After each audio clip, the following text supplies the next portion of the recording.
Alright, so we are doing an add-on tier list for the Huntress, and let's just hop right into this. First up is the Amanita Toxin. I think this is actually a very underrated add-on. When you hit a survivor with a hatchet, they're blind for 60 seconds.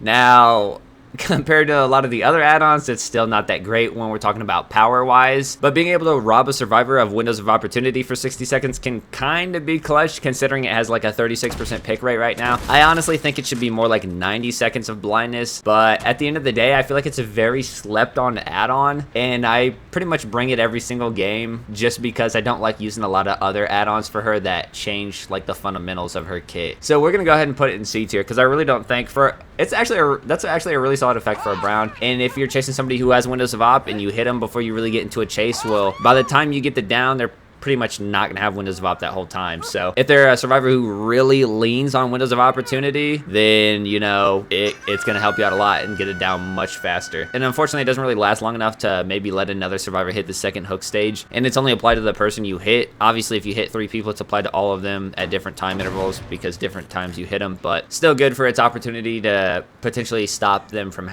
you know, having windows of opportunity during a chase. Up next, we got the Bandaged Haft. All right, so Bandaged Haft, this is literally Oak Haft. I guess we could do these ones in groups. So Bandaged Haft and Oak Haft, it decreases the cooldown between successive hatchet throws. This one's 10%, this one's 20%. Honestly, I would say this is D tier. 10%, it's something, it's not great. If you're gonna bring anything though, you're gonna bring the Oak Haft. And the Oak Haft, honestly, man, that's tough to say. I think I'll put Oak Haft in A tier. The only reason why I don't put it in S is because I'm really not a big fan of add-ons that fundamentally change the way you play. Because there's a lot of times where I'll bring Oak Haft and I'm beaming out hatchets and I'll injure somebody and I'll recover fast enough to literally get a window snatch on somebody. But then the second you take Oak Haft off, you throw a hatchet and you hit them and they vault the window and you're just sitting there. You can't ready up a hatchet. You can't, you know, M1, you're just sitting there watching them complete the entire window vault animation. And then I'm used to Oak Haft, so I'm spamming the M1 and I end up just hitting the window. It's like, it's really good though, because you can get hella hatchets, but we'll leave it in A tier for now, and then we'll probably reassess it here in a second. Up next is the Begrimed Head, which inflicts Mangled and Hemorrhage. Obviously, Hemorrhage is a joke, in my opinion. Mangled is where it's at, but with Mangled getting nerfed, honestly, I'd probably put it in B. Same with the Rusted Head. That one just does Mangled. I mean, these are essentially the same. Hemorrhage is essentially worthless, so there's no reason to have it. I feel like they could do something else for the purple, but as it stands right now, I think that's where it's at. It's a little bit of extra slowdown, which is nice. You don't have to bring Sloppy Butcher or anything. You're an M1 killer. You really shouldn't anyways, but yeah. Up next is the Coarse Stone, and that's D tier. It just increases the grunts of pain by 50%.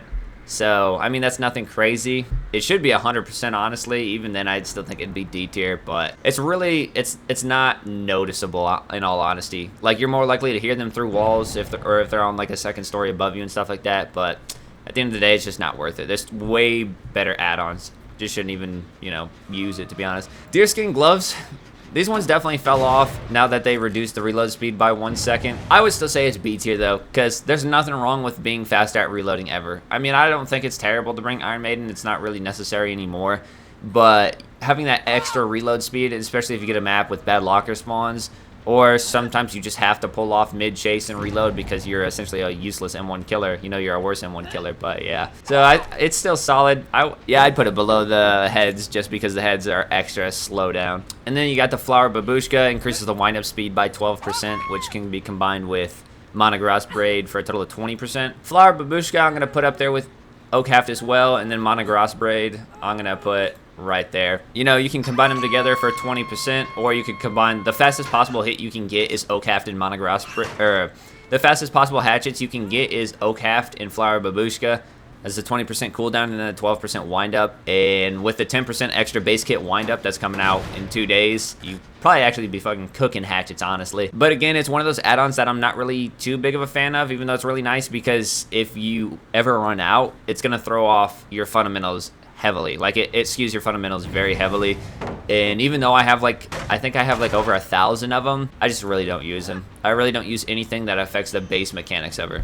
Up next is the first S tier add-on. This is without a doubt, the Glowing Concoction is without a doubt an S tier add-on. Her best add-on by far, in my opinion. especially if you combine it with Lethal Pursuer, which damn near every Huntress runs, right? So it's a 5-second aura read after you hit a survivor with a hatchet, 7 seconds with Lethal Pursuer. Makes getting follow-up shots super easy. It's basically Floods of Rage anytime you hit somebody with a hatchet or I'm all ears. You know, every time you hit them, you get the 7 seconds forward read with lethal. You can hit somebody as they're vaulting a window, pretend to go out shack door maybe or the other way, and then you can ready up a hatchet and throw it through the window, hit them. You know, you can hit them as they're rounding a corner and then have another one on the way as they're passing the end of the structure. Honestly, her best add-on by far, and I just now started using them. Like, I have 700 of them. But I just didn't want to, I wanted to, you know, save them. You know what I mean? If that makes sense. So up next is the infantry belt, which I consider another S tier add-on because the less reloading, the better. Like, there's 2 killers in the game where you have to stop at a lock to reload, Huntress and Trickster. And I think these killers obviously are affected some of the most by locker spawns. Dredge is too, I guess, but, you know, he's a 115 killer who can teleport across the map in like a second. So he's not as affected as these two, one being 110, one being 115. Having to pull off, sometimes run 10, 15, 20 seconds to get to a locker and then reload. So 2 extra hatchets, nothing to scoff at. That's a whole extra down. And now that she's getting 7 hatchets as base kit, this would be 9 in total. So you're probably going to see a lot of 9 hatchet Huntresses, honestly. Oh, and we can also put the leather loop up there. I put leather loop down there. I play with leather loop a lot just because I don't want to get used to having 2 extra hatchets. Like, I have 700 leather loops and I have like 1800 leather loop. Or I mean, I have 700 infantry belts and like 1800 leather loops. So, you know, 1 extra hatchet, I could get used to not having that if I ever ran out of that add-on. But yeah, having an extra 2 downs, putting you at 9 in total, so you could down the whole team potentially with infantry belt. But yeah, that's obviously if you're not missing it also. Obviously a really good S tier add-on. Next we got Iridescent Head. Now this is going to be controversial. Iridescent Head is a good add-on. Like, I mean, a strong add-on. It's not good. I do not like it. I don't like insta-down add-ons. My gripe with this add-on is the most fun and interesting part about her kit is throwing hatchets, and you limit her to 1 hatchet, and she has to reload. That's very boring. It's boring for killer, in my opinion. For me as a Huntress main, it's boring for a survivor because there's no chase. At least with the chainsaw killer, you hear the chainsaw revving and that gets your heart, you know, racing. You're like, oh my god, is there a window? Is there a window? Is there a pallet? Can I give up anything right now? Can I 360? Can I get out of this? If the Huntress is good, there's no escape. It's over. It's probably the most hope devouring add-on in the whole game. Even more so than Redhead Pinky Finger because it's actually really hard to hit Clown's bottle, and he's being nerfed down to 1 bottle. Her hitbox for her hatchets are obviously much bigger. If she's running Eerie Head and she puts you in basement, that's just it. It's over. There's nothing you can do. I honestly think they should rework this add-on and make it to where you can have 7 of them, but they only down past 32 meters. And they only insta down past 32 meters or maybe 40 meters, something like that. But honestly, I came up with a rework for it that I thought was even better a long time ago, but that'll be a topic for another day because I never uploaded that video, actually. But as it stands now, I mean, strength, if we're going off strength alone, yeah, if we're going off strength alone, it has to be S tier because it's just, it's just so strong. It's insane. And I guess we'll look at the other ultra rare while we're at it. Soldier's Putty, D tier, should honestly be base kit. There's no reason. It makes her 115 as, when she's completely out of hatchets, it makes her 115. So it's obviously meant to be combined with Eerie Head.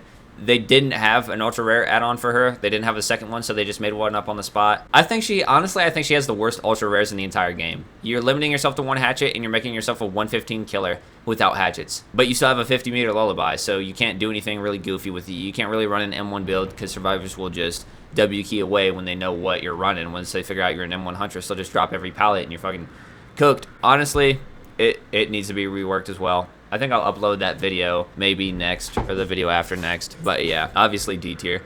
Then we got Rose Root and Yellowed Cloth. So Rose Root is at A, Yellowed Cloth, yeah, C. This increases the projectile speed of the hatchets, which is actually probably, oh man, that is almost one of her best add-ons, to be honest.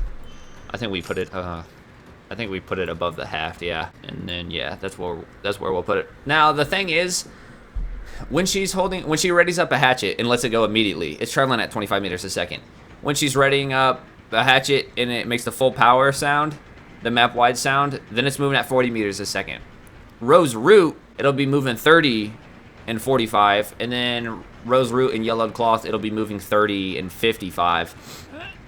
And so you're getting an extra 15 meters per second at the full power charge, and even the base insta throw is much faster. This makes it, these add-ons are so rarely used on her because they change a lot. Like, you can't really do orbitals with her anymore. You can't really do arc shots. It changes your arc. It changes your orbit. You know, things like that. So it's not really that used. But if you really, like, struggle to hit survivors at long ranges, you could combine both these add-ons now that we got a 7 hatchet base. And sometimes the hatchet will be moving so fast there's just nothing they can do, and they'll get fucking clocked by it. Because right now, if a survivor's 40 meters away and you throw a full power hatchet, they'll have a whole entire second to dodge it. If the survivor has any brain cells at all, there's pretty much no way they can get hit by it unless you throw a prediction shot and they just happen to go right into it, right? Which is kind of what you have to do. And then obviously a low power insta throw at 40 meters, they would have like 2.5 seconds to dodge it. But yeah, really solid add-ons. Again, I don't use them because they just change so much. Then you got Shiny Pin. This is the only one. No, I guess it's not. These last 4 don't have pairs, right? They're just by themselves. So Shiny Pin makes her 5% faster when holding a hatchet. So she moves at 77. You would think that makes her move at 82, but that's not true because it's 5% of it's 5% of 110. It's probably 5% of 110. I don't know. I really don't use it because 5% of 110 would be 5.5. So that would make her move at 82.5. If it was 5% of 77, then she would be moving at like 80. But as it stands now, it is one of her best add-ons. It's one of the most picked add-ons of all time. That's why a lot of people were wondering why they were making her hatchet holding speed faster. I said in the last video, all of those changes were just taking their most used add-ons and trying to make them base kit, and that's no exception to this. So a lot of Huntresses run Shiny Pin because 77 is very slow in their opinion, because 77 is very slow when holding a hatchet. So they run Shiny Pin to make up for it. I don't think I've ever used Shiny Pin once because I just don't want to get used to it, because I know if I get used to it, I'll never want to take it off, and I like these other add-ons better. But Shiny Pin, I'll put it above Oak Haft and Flower Babushka and below Rose Root, because being able to get pretty much guaranteed hits with your Rose Root is really solid. Cooldown, you can deal with that. You can deal with cooling down longer. But being 82.5 while holding a hatchet is pretty solid. So yeah, I kind of wish they'd make this a purple add-on and make it 10% faster, and so that way you would be moving at 88. But that's probably not gonna happen. So, and now we got the in cap head, the weighted head, I guess. Inflicts incapacitated for 10 seconds. Honestly, before the gen changes, I would have put it right here, right in the middle of the road, because a lot of survivors will be really cheeky, and you'd ready up a hatchet, and they'd be working on the gen, and they'd commit to it because they have a dren, and you'd hit them, and then they'd obviously get hit, and they'd hop back on the gen, pop it, and be fully healed. There's been a couple times though where I was running the weighted head, and they're just committing to the gen because they have adrenaline, and I hit them, and they can't hop back on the gen. And they sit there for a second, and then they start panicking and start trying to run away, and then you just strike them down, and then you can get back to the gen and kick it. But now, I mean, there's still that option for it, but honestly, if a survivor's working on a gen, you could go up to them like you're gonna grab them, and then they could hop off, and then you could kick the gen, and it'll lose 5% immediately, and then you could hit them, because they can't stop it from regressing right away anymore. So right now, honestly, I'd put it at C. I think, honestly, you could make the end cap like 15, 20 seconds, and that would, if it was like a 20-second end cap, it would probably be like an A to S tier, but right now, 10 seconds is just, it's right in the middle of the road where it really doesn't do much. Because chances are pretty good if you hit a survivor with a hatchet, they're going to be running for at least 10 seconds before they go to try to do anything, you know what I mean? So, and then you got the Wooden Fox. This is the last rare add-on. Wooden Fox makes you undetectable for 30 seconds while reloading. This add-on is completely useless except for on indoor maps. Then it can be solid. Even then, it's just not worth it. I think this effect, it's honestly fun for like memeing around, but I think it should be changed in all honesty. Something more interesting. So we'll put the Wooden Fox. It's cute though. We'll put the Wooden Fox at, yeah, we'll put it right there. And then we got the Venomous Concoction. This is actually a really solid add-on as well. I put it above the cooldown time add-ons. So the Venomous Concoction inflicts exhausted for 5 seconds on a survivor. So you could hit a survivor who has dead hard, and you'll know basically for the entire duration of that chase, as long as you're able to keep putting pressure on them, that they're not going to have dead hard, which is honestly really insane. Or if you say you're using Fearmonger, or I guess it's Mindbreaker now that demo's back, and you cross map a survivor with a hatchet. Let's say you got Mindbreaker and you're running up on a gen, and a survivor, you see a survivor walking away because they're trying to get their sprint burst back or whatever. They're going to be walking away because of Mindbreaker trying to get their exhausted exhaustion perk back, and then you hit them with Venomous Concoction, you'll completely reset that timer, and you'll be able to close the gap. And most likely they'll start running then because they're injured, and they're going to use their on-hit speed boost. They're not going to waste it, so yeah. All right, well, that was a quick one. No, it wasn't. It was 20 minutes. All right. But that does it for the Huntress's add-ons. This is where I would rate everything personally after years of playing. I would say, though, honestly, the one... Obviously, this is S tier because how strong it is, but I never use it. I use the glowing... In all honesty, the add-ons I use the most, that I have used the most, is the Amanita Toxin.